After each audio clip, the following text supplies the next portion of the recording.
Dragon Quest has a spin-off problem. There is nothing to deny that anymore. If it's a mobile game, it'll come out, and Square Enix will later announce they're shutting down the servers a year and a half later.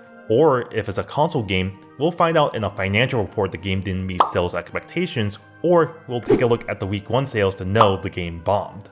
And clearly, there is a problem with interest. People are not interested in these games at all. For example, when you take a look at a game like Dragon Quest of the Stars, a game that came out in 2015 in Japan and 5 years later here in the West, aside from poor marketing, it was pretty clear not that many people were interested in trying out a 5-year-old mobile game. And I think for most people, when they were thinking about a mobile Dragon Quest game, they were thinking more about games like Dragon Quest Walk or Dragon Quest Rivals. And moving over to the console side of things was Dragon Quest Treasures, to which I've mentioned a lot of points to why this game didn't do well in my Why Dragon Quest Treasures Failed video. It was pretty clear the game didn't look that interesting to many people, and there was a ton of nostalgia pandering in the game that people were not biting on.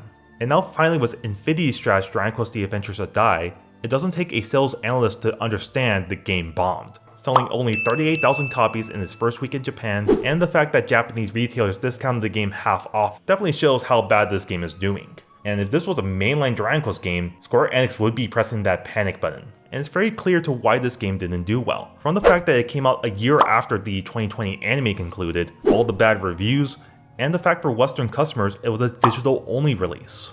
A ton of factors to why this game didn't do well. Also check out my Infinity Strash review, card on top. Though that's not to say every single Dragon Quest spin-off game has done bad. For example, Dragon Quest Tacta has done very well for Square Enix. In their 2021 financial reports, it's part of the reason to why Square Enix made money during that year.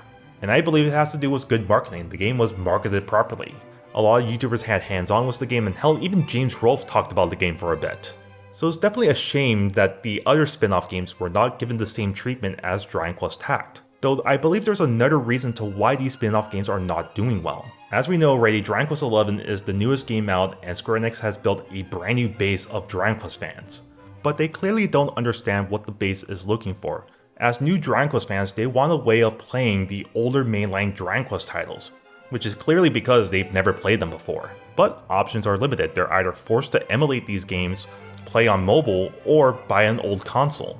And I've made a video on this in the past, and it still baffles me that Square Enix clearly doesn't understand what this base is looking for.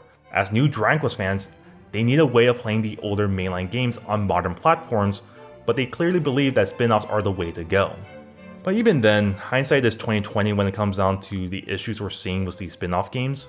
And of course we can go in and talk about how things would have been different, but a more productive thing we can do is look into the future and take the problems we had from the past and apply them to course correct. And I believe these are some things Square Enix can do to course correct. Number 1, after the release of Dragon Quest Monsters The Dark Prince, no more spin-offs. It's time to take a break from the spin-offs and move on to bigger projects like Dragon Quest III HD 2D, as people are still looking forward to that game, as people are still hyped for the game, they're still talking about the game, and if you look at videos online on YouTube, at the very least you will see a video at 10,000 viewers. It's clear people are still hyped for this game, and there's still time to get people excited for Dragon Quest again with this particular game. And at the latest, it has to come out in 2024, no later.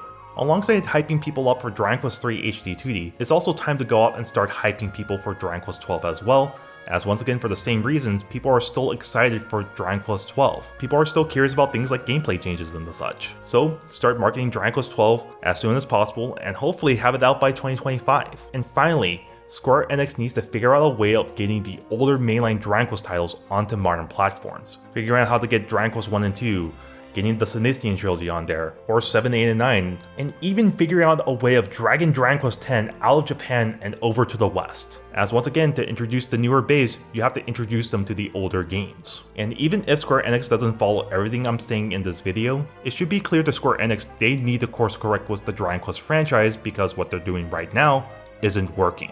Hope you guys enjoyed today's video, and let me know what you think about the spin-offs and what they should do going forward down in the comments. Plus, if you liked this video, consider hitting that like button. And if you want to see more videos, you should check out these videos here. I think you'll enjoy them. See you guys on the next one. Take care.